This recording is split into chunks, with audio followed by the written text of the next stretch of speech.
বলতে একটু একটু ভয় হচ্ছে, তাও বলি।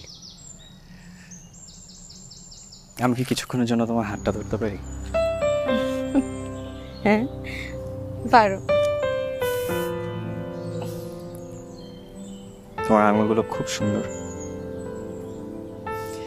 এই সুন্দর আঙুলগুলোর জন্য আমার কাছে একটা উপহার আছে, নেই? কি উপহার? আংটি? হ্যাঁ। দাও।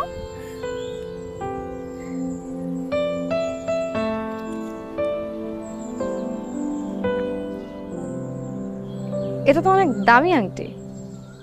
আমি বলবো, তুমি দামটা কেন দেখছো? ভালোবাসার চেয়ে কিছু দামি আছে নাকি?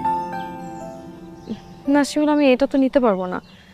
আমার বাবা দেখলে অনেক রাগ করবে। বিষয়টা এমন না যে সামর্থ্যর জন্য বা এমন কিছু। জাস্ট আমার বাবা সবসময় ছোটবেলা থেকে শিখিয়েছে যে জীবনের চাহিদা যত কম, সুখ শান্তি তত বেশি। কোনো লোভ লালসা করা যাবে না। ইভেন আমার বাবা ধনীদের একদমই পছন্দ করে না। সবসময় বলেছে যে আমাকে খুব নর্মাল সাধারণ একটা ফ্যামিলিতে বিয়ে দেবে। এখন আমি যদি এই আংটিটা পরি তাহলে বাবা দেখলে খুব রাগ করবে। আমি নিতে পারবো না শিমুল, সরি। শোনো, আচ্ছা আমি কিভাবে সাধারণ হব তুমি আমাকে বলো তো। মানে নিজের বাড়ি ছেড়ে এখন কুড়ে ঘর গিয়ে ভাড়া নিব?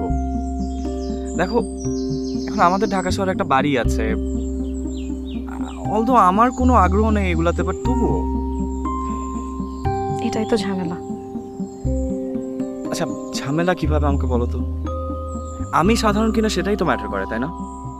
আর তুমি আমাকে দেখো না, আমি প্রতি সপ্তাহে আশ্রমে যাই, এতিম বাচ্চাদের সাথে টাইম স্পেন্ড করি, ওদের জীবনযাপন কেমন হয় সেটা দেখার চেষ্টা করি। দেখো, ওরা অল্পতেই কত খুশি। বাবা নেই, মা নেই, সাধারণ খাবার, সাধারণ পোশাক, এটাই ওদের জীবন, এবং এতেই তারা কত খুশি। এসব কথা আমাকে না বুঝিয়ে আমার বাবাকে বুঝিও। আমি তোমার আংটিটা নিজের কাছে রেখে দিচ্ছি, কিন্তু পরবো না।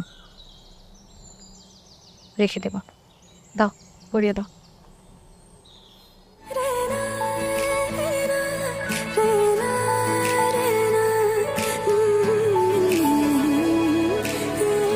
খুব সুন্দর। এই শোনো, মা তোমাকে দেখতে চেয়েছে, শুক্রবার চলো আমাদের বাসায়।